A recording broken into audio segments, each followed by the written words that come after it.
sallallahu alaihi wasallam wa ala alihi wa azwajihi wa dzurriyyatihi wa qurrabatihi wa ahli baitihi wa ashabil kiram wa ila jami'il anbiya wal mursalin wal awliya wa syuhada was salihin wa tabi'ina tabi'ina salihin khususan jami'i masayikhi ila muntahum wa ila abaina wa ummatina wa ajdadina wa masyaikhina wa auladina wa azwajina wa dzurriyyatina wa ahli baitina khususan jami'il arwah fi hadil majlis wa ghairuhum lahumul fatihah.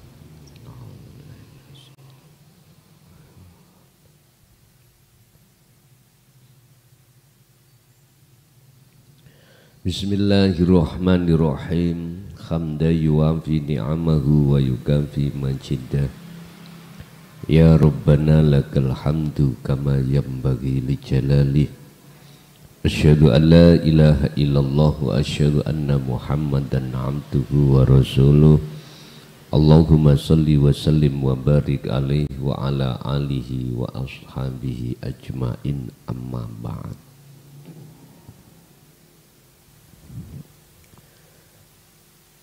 Apa sekiranya yang agak pantas kita membalas Allah setelah Allah melayani kita dalam segala hal bentuk apapun? Sebab ketika kita bernafas, Allah yang menafaskan. Ketika kita melihat, juga Allah yang memperlihatkan. Ketika kita mendengar, juga Allah yang mendengarkan. Ketika kita makan, Allah pun yang kasih makan. Ketika makanan kita kunyah sampai ke perut, Allah pun yang melayaninya. Lalu apa yang pantas kita balas atas pelayanan Allah itu semua? Bapak Ibu, segala hal apapun yang katanya milikmu, jiwa raga, istri, suami, anak, harta benda, pangkat, jabatan apapun, tidak akan mampu kita berikan kepada Allah atas semua jasa-jasa Allah.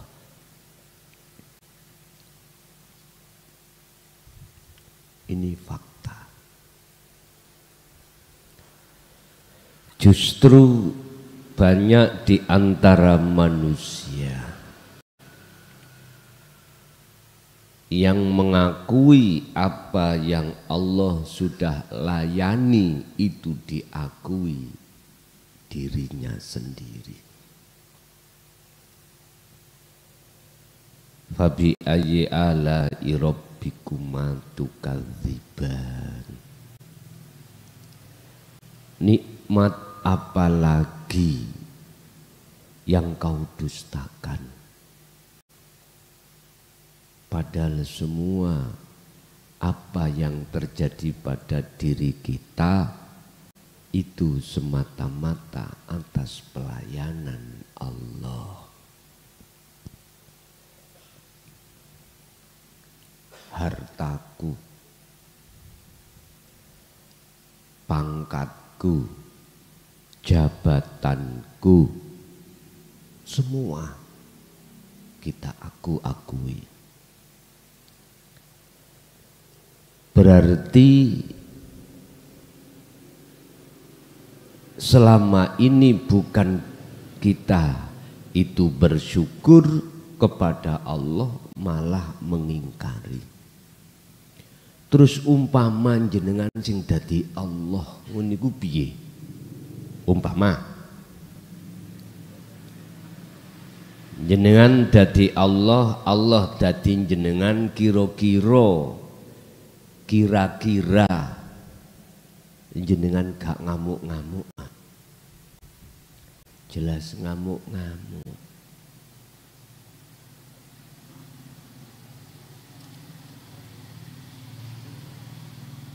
Umpama jenengan itu menolong orang, asalnya orang itu dalam kesusahan, terus kita tolong, terus dia keluar adalah terus menjadi orang yang penak bahkan jaya. Umpama orang itu tidak mengucapkan terima kasih, terus jenengan yang merasa menolong bagaimana? Ayo,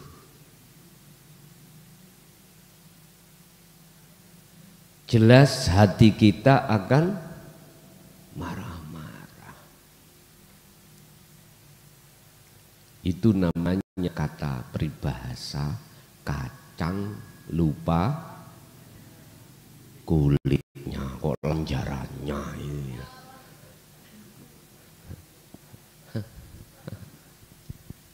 Pun udah.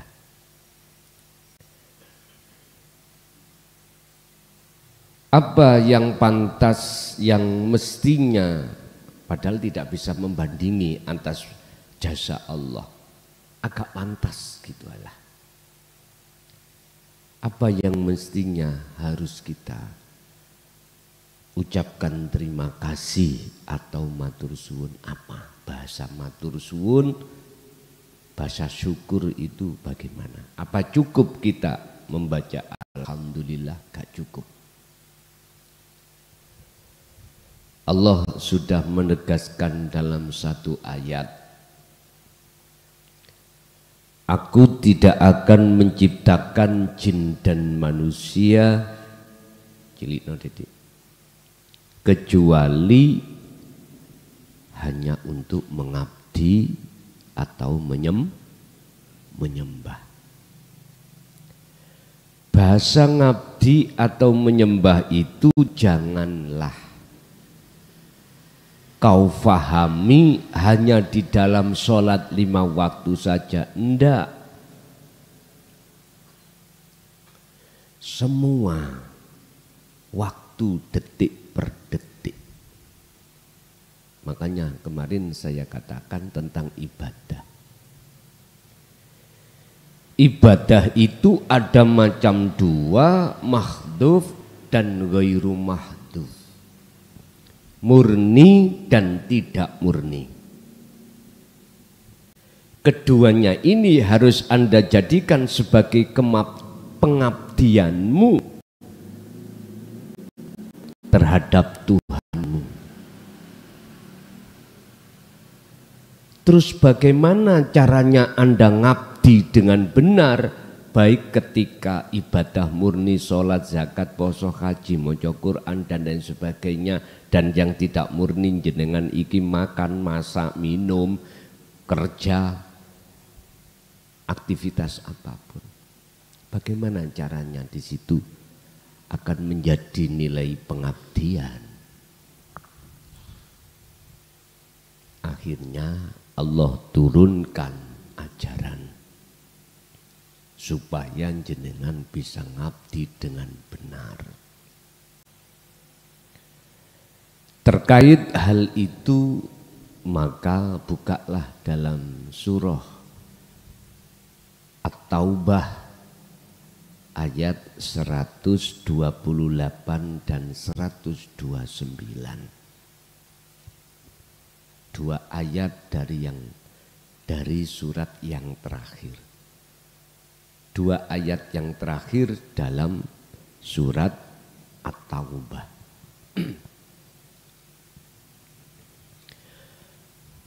Di situ saya kasih judul sampai di mana pedulinya Allah terhadap jenengan lewat Muhammad. Sampai mana pedulinya Rasulullah terhadap kita sebagai umatnya. Untuk betul-betul bisa masuk nilai zona pengabdian yang benar.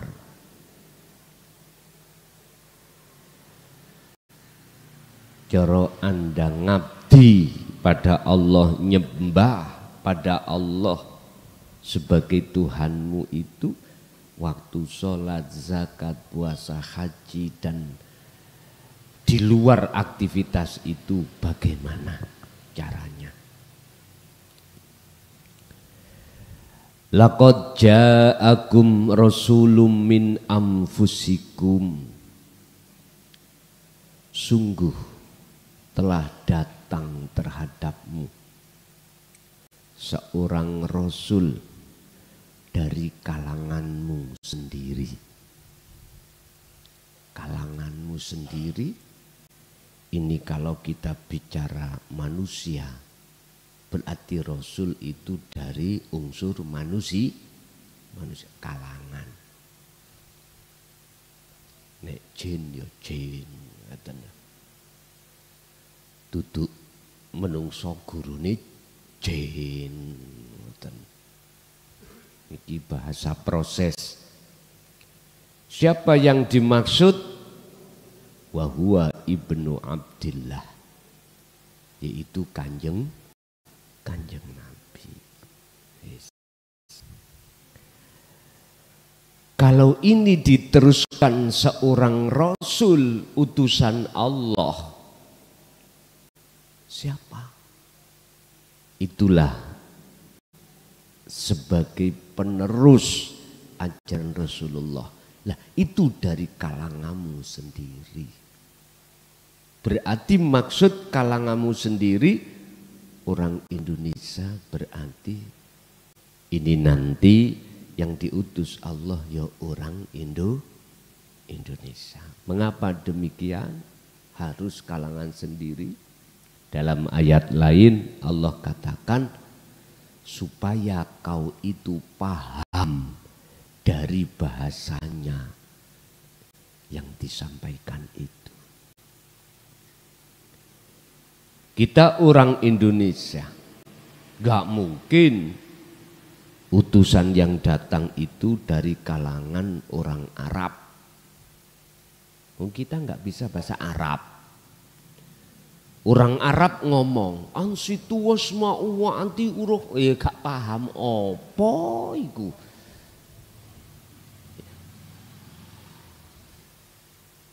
Sama dibalik. Orang Arab dibilangin cara bahasa Indonesia. Ya kowah-kowah, kayak ketek ketulup ngono. Iya. In anfusikum, dari kalanganmu sendiri. Indonesia. Kalau hanya bisa bahasa Jawa, berarti untuk orang Jawa. Sekarang modern, Pak, ada istilah translate. Jawa diindonesiakan, Madura diindonesiakan, Bugis diindonesiakan, Dayak diindonesiakan,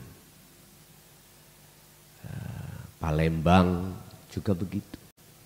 Lah sekarang semua bahasa suku-suku kalau dengan bahasa Indonesia semua paham. Makanya saya sendiri akan mencoba berupaya untuk 100% dengan bahasa Indonesia. Sehingga bisa diterima oleh saudara-saudara saya yang di luar pulau Jawa begitu. Sungguh telah datang kepadamu seorang Rasul utusan dari kalanganmu sendiri. Azizun alaihi ma anittum harisun alaikum. Berat terasa olehnya penderitaan yang kamu alami Muhammad. Gimana? Beliau ketika menyampaikan dan mendakwahkan dinut tauhid, Pak. Kisahnya itu memprihatinkan. Tidak hanya ditolak oleh kaum Quraisy, kaum Taif, intinya kaum Arab.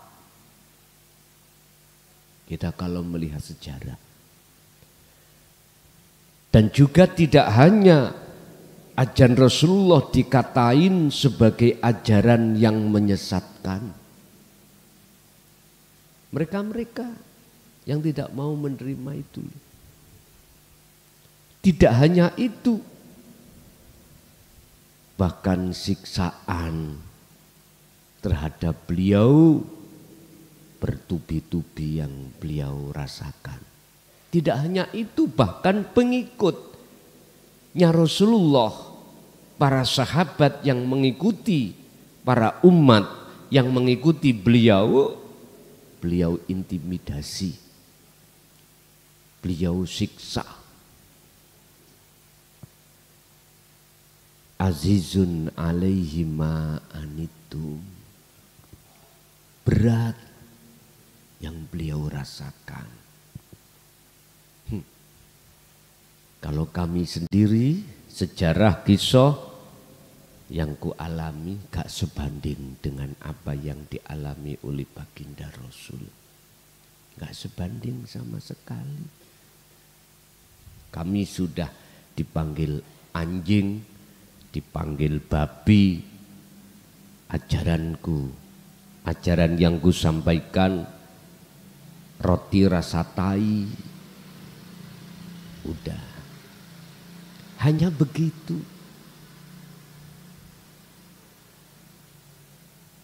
Belum ada indikasi kontak fisik horizontal secara langsung.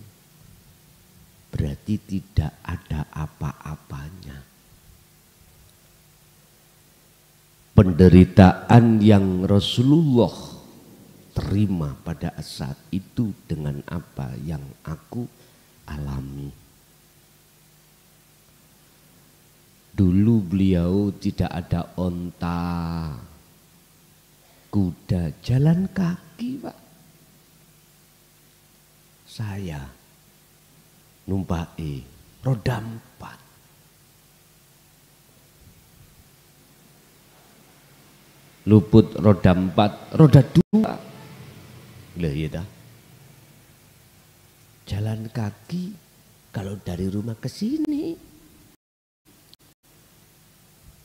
Makanya tadi itu ada jamaah yang guyon pada saya. Selamat pergi ke Kubukuti, Gus. Mudah-mudahan selamat sampai tujuan. Entah nggak tahu tempatnya gimana. Ya udah. Bapak Ibu, penderitaan yang apa Rasulullah rasakan itu tidak sebanding dengan kita sebagai penerus yang kita terima. Gak sebanding. Artinya resiko apapun di hadapan Anda, di depan Anda nantinya ketika saat Anda ditunjuk oleh Allah untuk menyampaikan dinul haq, tengah keluarga atau di tengah umat, ingat toh, cowili, tahu cowili, amin. Sepel, nek dibanding dengan penderitaan yang Rasulullah terima pada saat itu.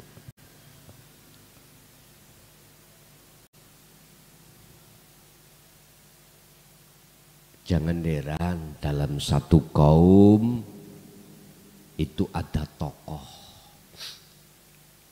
Lewat tokoh itu yang melarang kaumnya mengikuti ajaran Rasulullah ini. Mereka menengarai ajaran apa di dalam dinut tauhid, dianggapnya itu keluar dari ajaran agama Islam. Padahal justru inilah kemurnian dalam satu agama Islam untuk penyempurnaan atau pembenaran pengabdian kita kepada Tuhan yang selama ini melenceng jauh. Coro istilah sniper, bidik itu menembak, nggak pernah kena. Allahu Akbar. Lah kok ning atani di dalam hati kita grewel wong wedok, grewel wong lanang. Tahu grewel nggih? Muncul gambar-gambar selain Allah.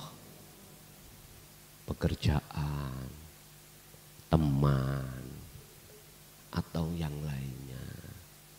Yang belum nikah kapan Gusti aku undang oleh bojo.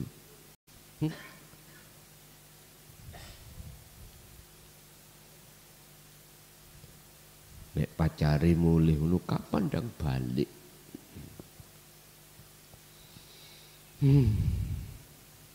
Sebab apa seperti ini? Sebab hati kita tidak mau terima dinut tauhid. Ini persoalannya. Kita tidak cukup menerima saja, tetapi harus mengamalkan isi maksud di dalam dinut tauhid itu. Barulah ada perubahan di dalam diri kita tentang pengabdian kepada Allah. Jadi ngabdi itu tidak hanya di ibadah mahdhuf, tapi juga ghairu mahdhuf.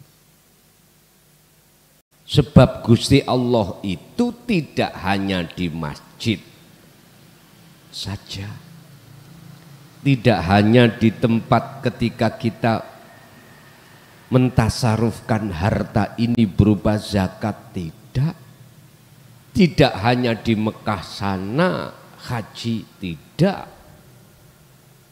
Ingat, dimanapun kau berada, di situ juga ada Allah. Di WC apa ada Gus Allah? Misalnya takon ngono. Tergantung antimu. Nek antimu syariat tok ya isine setan. Nek antimu wis nang hakikat mesti semuanya itu Allah. Allahumma inni a'udzubika minal khubuthi wal khobais. Kuwi nek arepe mlebu jeding, masuk kamar mandi, masuk WC, maca doa, yang doa ini kau akan dijauhkan dari pengeridunya setan di dalam WC. Berarti yang jero WC ku setan tumpuk-tumpuk, Bu. Ngono. Gak cukup nggone sungli-sunglian ngono. Ada yang di kuping jenengan, di mata, di kepala, nyantol-nyantol.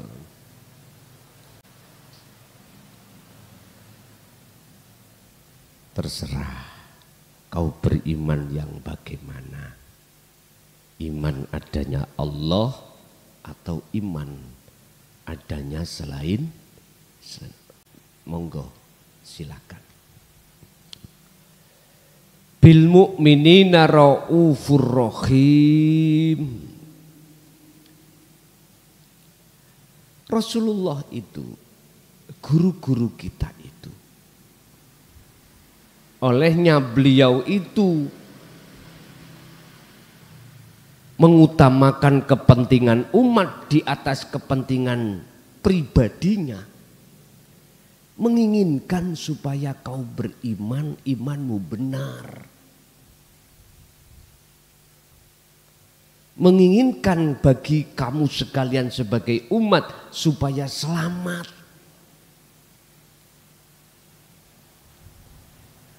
Menginginkan supaya Anda ini loh terhadap Allah itu biar ada apa ya? Syukuri loh, ada rasa syukurnya. Lewat pengabdianmu yang benar. Pengabdian sing benar itu Bu, dikala Anda melakukan apapun dalam dirimu telah lepas keakuanmu. Kalau itu sudah terlepas iman selain Allah yang segalanya, maka akan muncul dengan sendirinya keakuan Allah yang segalanya. Itu pengabdian yang benar itu di situ. Sik kait isok salat diluk ngono. Waduh. Cangkeme iku nyawalana wong sing gak salat. Lah kuwi sapa masjid sik wingi ae ngelokno wong gak salat iki piye? Loh, bahasa Jawa ya, Bang ya. Kita baru-baru melakukan sholat secara fisik aja, ruhaniyah belum, kita berani menghina orang yang secara fisik dia belum melakukan sholat. Mbok yo jangan begitu.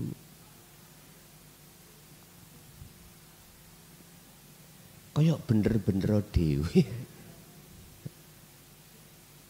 Kayak bener-bener sendiri ya. Neraka kamu nanti. Lawang orang lain ditenteni neraka. Padahal nerakanya dibawa sendiri, nggak terasa kita.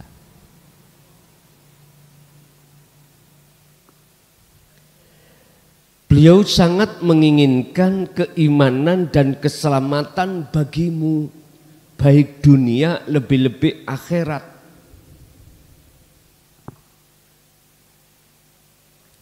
Dan beliau sangat penyayang dan penyantun terhadap kita sebagai umatnya. Sampak-sampak disebut sebagai umat. Itu hubungan paling dekat. Kalau kita menengok di dalam kitab Ihya kemarin, guru iku nganggep santri iku anake.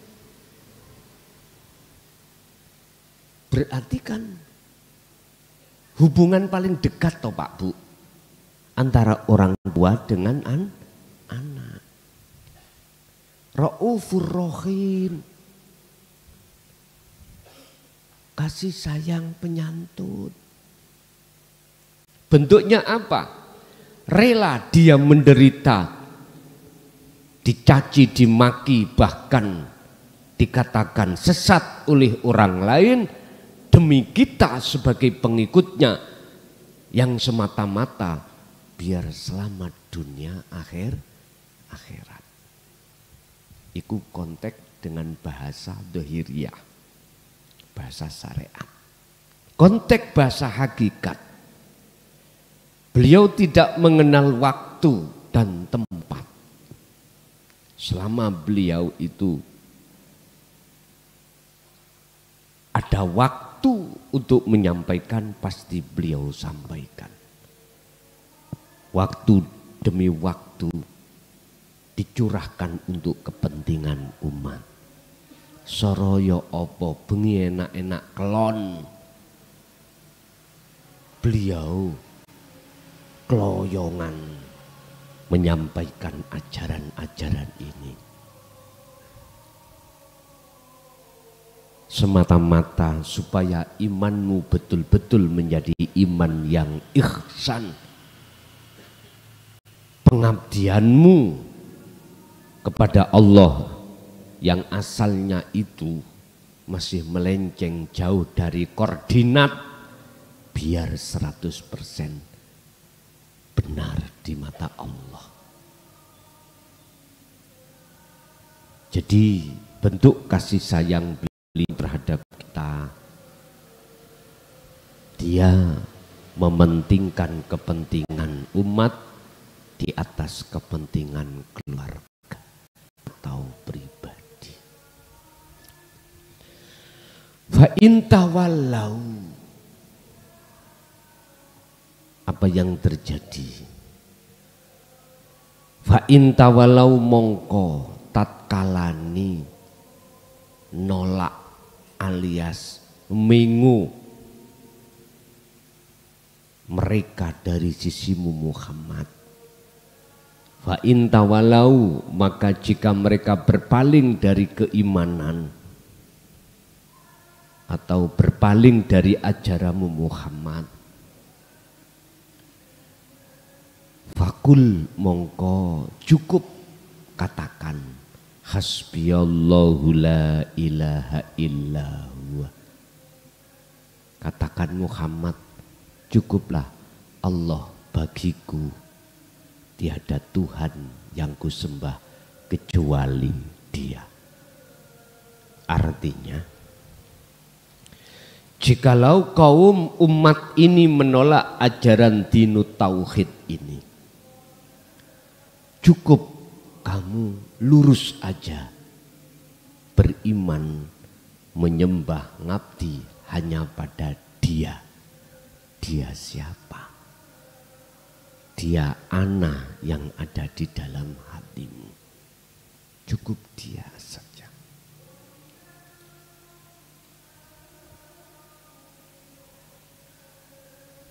Fakul mongko ngucapo sira Muhammad hasbiya, cukup sopo Allahu Gusti Allah iku la ilaha illa huwa, ora ono pangeran yang kusembah kejaba huwa illa huwa, kejaba Dia.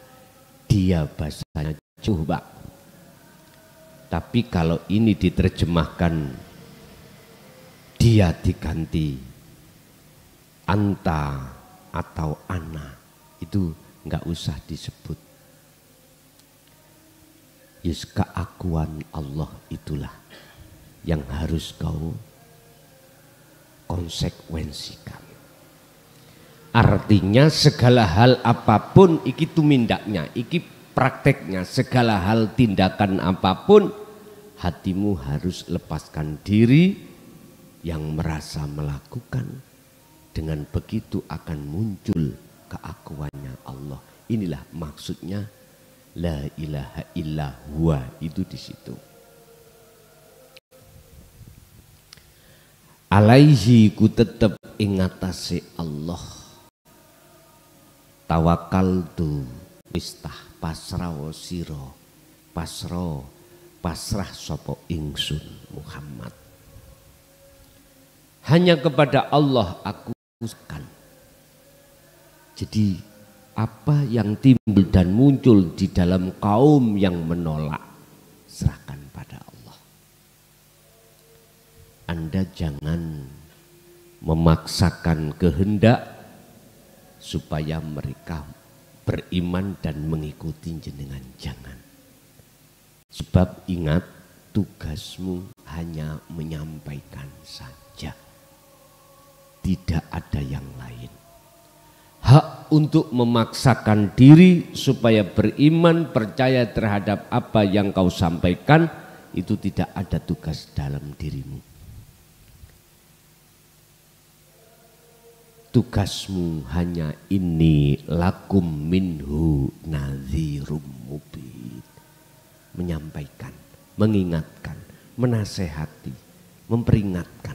Udah cukup itu aja. Jangan susah-susah. Makanya jangan pisan-pisan sampai WA saya Gus, iki bagaimana anak istriku menentang? Koyok gak ngaji ae. Iki lho ayate. Wis gak usah takok iku. Jawabannya sekarang. Iku dudu urusanmu, Bos. Bukan. Tugasmu itu hanya nazir, memperingatkan, menyampaikan, sudah itu cukup. Terserah anak istrimu menolak atau tidak, ya sudah. Itu bukan hakmu dan itu pun juga bukan tugasmu. Gus, bagaimana caranya supaya anak saya dan istri atau suamiku itu bisa menerima dinul haq? Wis gak usah takon ngono maneh. Sebab carane Allah dhewe. Kuwi gak duwe cara. Caramu inni lakum minhu nadhirum mubin. Kuwi cuman nyampe notok ini le. Carane kuwi ngabdi. Udah. Wa huwa lan utawi Allah iku Rabbul Arsyil Azim, pangeran kang duweni kerajaan ars singgasana Al-Azim kang agung. Mungkin jenengan nek ngomong ars lak ndodeng ndukur ya. Numpak pesawat, sing gak tau numpak pesawat, golek ono ars ndukur, ketemu apa gak? Sing yo apa si ars? Ternyata ars itu di dalam hatimu sendiri. Bahasa ars iku singgasana. Bahasa singgasana. Singgasana itu identik ambek kekuasaan. Artinya apa? Segala hal apapun yang berkenaan dengan sikon, di situ singgasananya Allah, arsnya Allah. Tinggal hatimu mengarah kemana. Gusti Allah ning ares lungguh kursi. Misale nggih. Lho kursine sak ndi gedene rek. Menisan ambek rokokan. Nah. Enak ta lungguh kursi jen nek dhuwur kerajaan ambek cedak cedut ngono. Wis kaya Nabi Sulaiman. Iblis juga gak eruh mati Nabi Sulaiman gak eruh. Iblisnya gak eruh, apa maneh menungso. Gak ngerti matine kapan. Lah piye? Nggawa tongkat ngadeg ya melek. Lungguh melek. Sampai nek kepingin gak merem ya. Gak iso merem gampang, melek terus.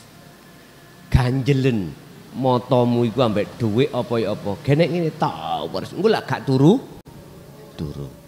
Ganjel. Nabi Sulaiman iku konangane kalau beliau itu sedo.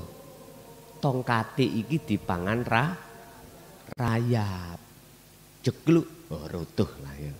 Loh, berarti matine gak ono sing ngeruh. Bapak Ibu hadirin jamaah rahimakumullah. Walaupun tidak sebanding apa pelayanan Allah pada dirimu, ketika jenengan iki mengabdi kepada Allah, emper-empere lho Pak ngono lho. Apa ya emper-empere? Wis lumayan lah ngono lho. Ngabdi mumung datang Allah secara hakikat itulah. Lewat ngarit ngabdi, lewat aktivitas apapun ngabdi yo.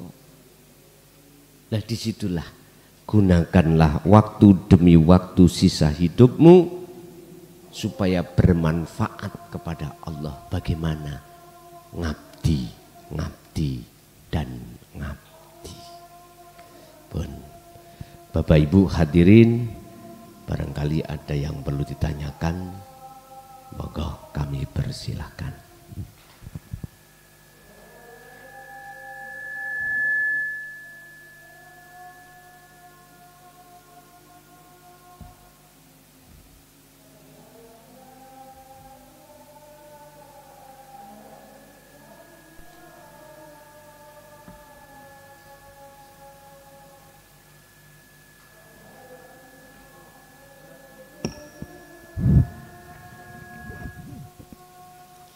Assalamualaikum warahmatullahi wabarakatuh.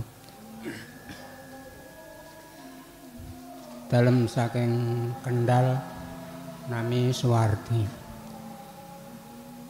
Saderengipun dalem nyuwun pangapunten kok bilih anggen dalem nyuwun pirsa kathah lepatipun tuwin nirangi tata krami wonten ngarsanipun Yai.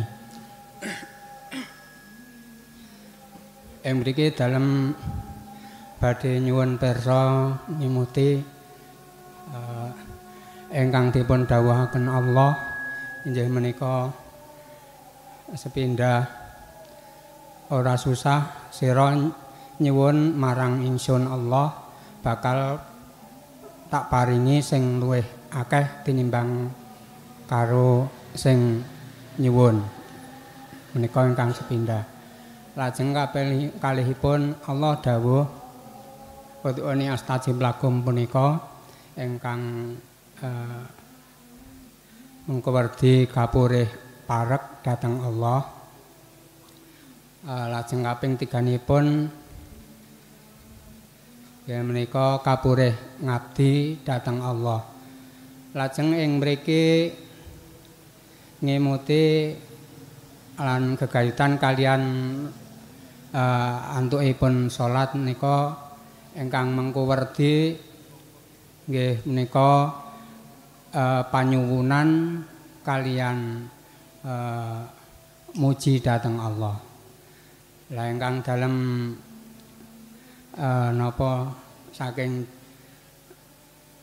napa kijabipun manah tuwin kebodhanipun dalem menika dalem badhe nyuwun pirsa antuk ingkang antuke anggen nyikapi perkawis menika. Kula kinten saking dalem namung punika Yai mbok bilih anggen dalem matur kathah klepatipun dalem badhe nyuwun pangapunten ingkang tanpa umpami. Assalamualaikum warahmatullahi wabarakatuh. Waalaikumsalam warahmatullahi wabarakatuh. Iyyaka na'budu wa iyyaka nasta'in. Hanya kepadamu-lah aku menyembah. Dan juga hanya kepadamu-lah aku minta pertolongan. Sing sapa wonge njaluk menyang aku, mongko tak bales atau tak wenehi luwih dari penjalukanipun. Niki maksude ya napa? Misale jenengan iki duweni masalah. Masalah iku iso clear dengan nominal uang 1 miliar misalkan.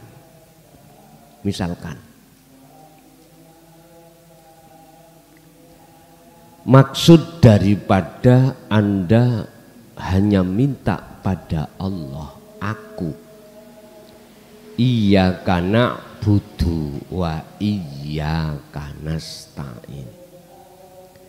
Hanya kepadamulah aku minta pertolongan. Iku yang bagaimana? Pemahaman hanya kepada Allah yang jenengan itu meminta itu yang bagaimana? Disebut meminta betul-betul pada Allah. Ini sebab tidak cukup jenengan pahami dari sisi syariat. Kalau sampai memahami hanya dari sisi syariat, bukan Allah yang sebenarnya. Tak ingatkan, bukan Allah yang sebenarnya hatimu meminta atau memohon, bukan. Mesti pada makhluk. Bentuknya apa? Selesainya satu masalah. Hatimu itu mengharapkan selesainya satu masalah. Lu masalah itu lu yo makhluk. Urusan Allah kan di lisanmu, tapi di hatimu makhluk isinya. Nggak bisa. Sehingga yang dimaksud hanya memohon pertolongan Allah itu ketika jenengan ngabdi dengan benar, itulah yang sudah kami jelaskan di depan tadi. Misalkan sampai niku di masalah itu selesai clear apabila ada uang 1 miliar. Coba nyun sewu, jenengan sedina suwengi ambekan niku lho, regane iso sampean ukur 1 miliar? Mboten saged. Siapa yang mau? Tidak boleh bernafas 1 hari 1 malam dikasih 1 miliar. Ada yang tahu? Ada yang mau? Gak ada. Artinya pemberian Allah lewat nafas itu, manakala kau ukur dengan rupiah, itu gak sebanding. Gak bisa. Gak bisa. Belum lagi pendengaranmu, belum lagi matamu melihat, lesanmu berucap. Lihat di belakang sana. Banyak uangnya seseorang itu tidak hanya miliaran, triliunan. Dan itu tidak akan bermanfaat tatkala dia sudah mendekati satu masa di mana pasti itu datang, yaitu kematian. Bisa tak triliunan itu bisa menebus dan menolong dirinya dari kematian? Nggak bisa. Nggak bisa. Makanya jenengan iku koyo melarat tapi soge. Di luar kelihatannya soge, sesungguhnya melarat deh. Sumpek terus duit. Hatinya sumpek. Takut kelangan omset, takut kelangan pelanggan, takut kelangan jabatan, takut kelangan bayu. Luar biasa. Yang asalnya dia kaya takut menjadi miskin. Jenengan walaupun tidurnya di atas tikar, ngorok-ngorok barang jenengan. Ya. Ibu-ibu tidur di pondok dengan seadanya, nyenyak. Gue nek wis tidur ya wis lali kabeh kok. Udah. Jadi sebetulnya sebelum makalah pertanyaan jenengan datang, secara realita sudah dinyatakan Allah. Bahkan Anda tidak minta itu dikasih. Bagaimana nasibnya orang yang punya uang miliaran tapi matanya buta? Gimana? Ora iso ndelok wong wedok ayu. Iya. Ora iso nontok putu anak iku bagaimana? Bagaimana mereka yang triliunan uangnya tapi ambeane napasi tinggal hari Senin dan Kemis?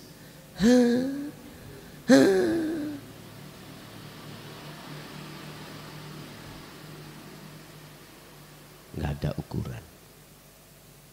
Udah, itu yang pertama. Untuk yang kedua terkait masalah apa tadi?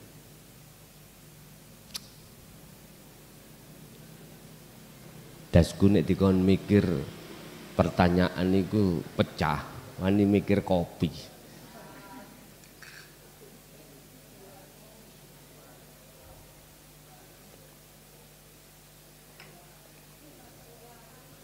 Apa? Pengabdian nah.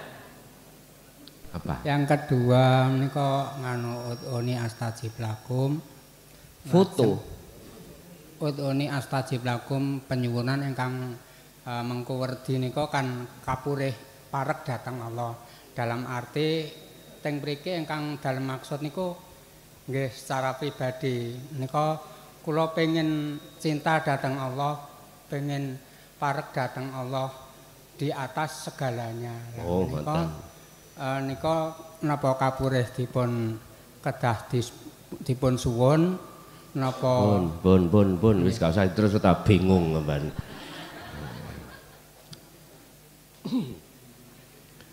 Perkara takarub dan percintaan pada Allah. Ya. Apakah itu harus kita minta? Menurut saya enggak usah. Sing penting Anda ada tindakan bagaimana caranya dekat dan bercinta pada Allah. Ya Allah, dekatkanlah aku padamu. Ket bayan wis dekat. Wa idza sa'alaka ibadi anni fa inni qaribun. Kan gitu Gusti Allah wis dawuh. Muhammad, jikalau hambaku bertanya tentang diriku, jawablah sesungguhnya aku dekat. Lah wis kan bawa yen lapo ya Allah, nyedhek nang aku ya Allah. Dekatkanlah aku pada diri panjenengan. Ket biyen pun dekat. Cuman kita yang tidak merasa dekat. Cukup jenengan melaksanakan tindakan-tindakan bagaimana caranya dalam hati kita merasa kalau Allah itu dekat. Ngoten, gak usah ditunggu-tunggu mboten usah. Apa tindakan supaya hati kita merasa bahwasanya Allah itu dekat? Ikuti petunjuk apa yang telah disampaikan Rasulullah tentang masalah definisi atau tarkib daripada ihsan. Habis iman terus ihsan. Rasulullah dawuh, ketika kau menyembah ngabdi baik di ibadah murni atau tidak murni, seakan-akan kau itu bisa melihat wujudnya Allah.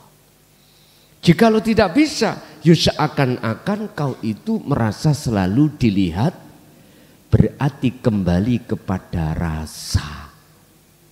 Rasa itu iman. Caranya sampai bisanya merasa mengimani bahwasanya Allah itu dekat, hidup dalam dirimu itu jangan kau akui hidupmu. Hidup pada dirimu sebagai sifat itulah mausufnya, yang disifati hidup itu adalah wujud Allah. Sehingga sering-seringlah Anda itu berzikir sir dan sirul asrar. Pun tindakannya hanya itu.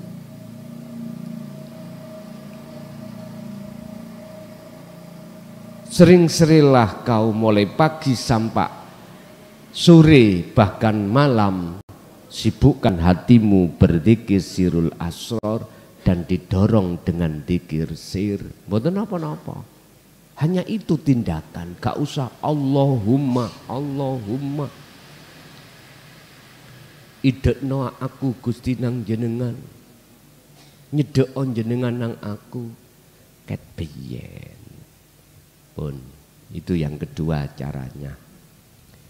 Terus yang ketiga apa tadi? Ada 3 pertanyaan kok. Tangi turu aku ki mangyoan kok. Pengabdian. Oke. Kembali ke tema pengabdian.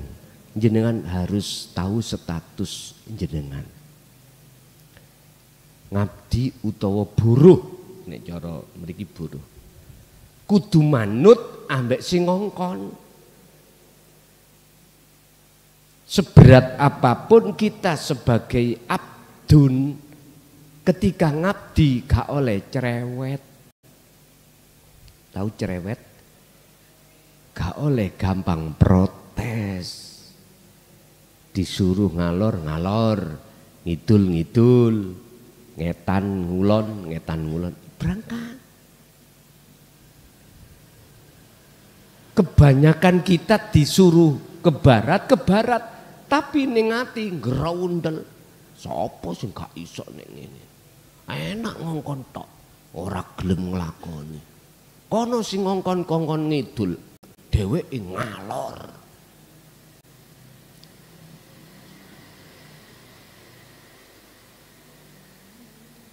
Mbak, Bu, status kita itu la haula wala quwata.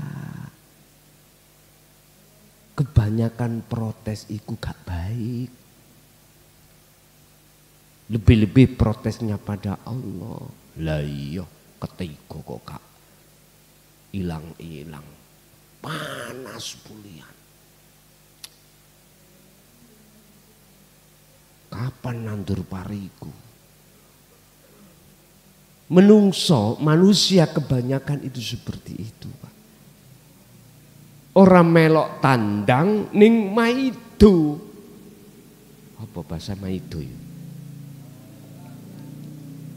Mencaci. Karena ngerasa notok nih.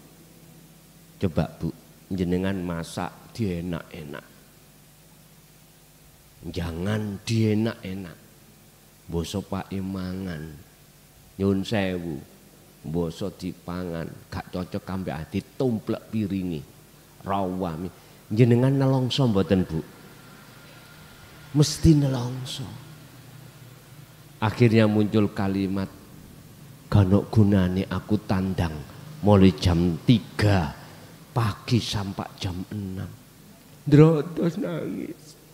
Sendepel nang ngene pojokan. Ayo terus gak jantungan sampean ngene. Wong wedok cepet matek iku ngene iki. Biasane ngoten niku. Aku dadi penyakit. Nelongso.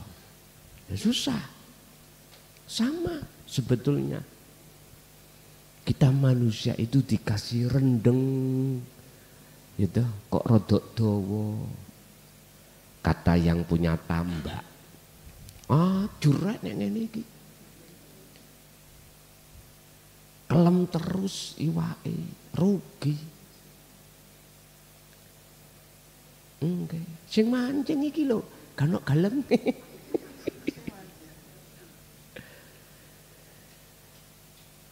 Meh 2 tahun Kang gak mancing iki. Senare wis garing iku jelas iku. Ngamet iku san jelas iku paling. Terus jempok banyu balas. Iya bayan ambek jaiblong. Walaupun munggah iwak sili sing penting nyemplung. Wak epret aku. Pun.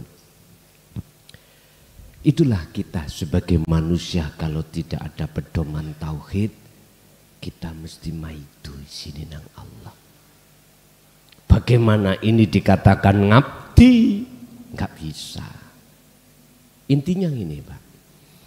Kalau jenengan menolak ajaran Allah yang disampaikan lewat Kanjeng Nabi di jalur dinul haq, siapapun kita, mesti segala kondisi apapun maidu nang Allah.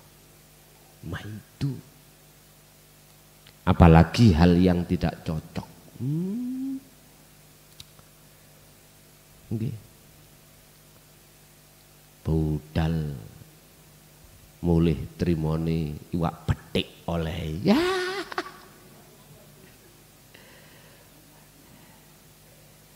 diposting pisan. Aduh pun. Dan itu juga pasti akan dihadapkan mereka-mereka yang hatinya menerima dinul tauhid. Cuman beda antaranya yang bitauhid dengan bila tauhid jadinya beda. Gak bisa kita yang bila tauhid artinya tidak mau menerima tauhid, beda. Beda banget. Meletakkan pengabdian pada Allah itu susah. Lah kita mengabdi kepada Allah berarti atiullaha wa atiur Rasul. Taat kepada Allah bentukmu taat kepada Rasul. Bentuk taatmu kepada Rasul jenengan iki ngabdi dengan yang sebenar-benarnya. Al-Fatihah. Bismillah.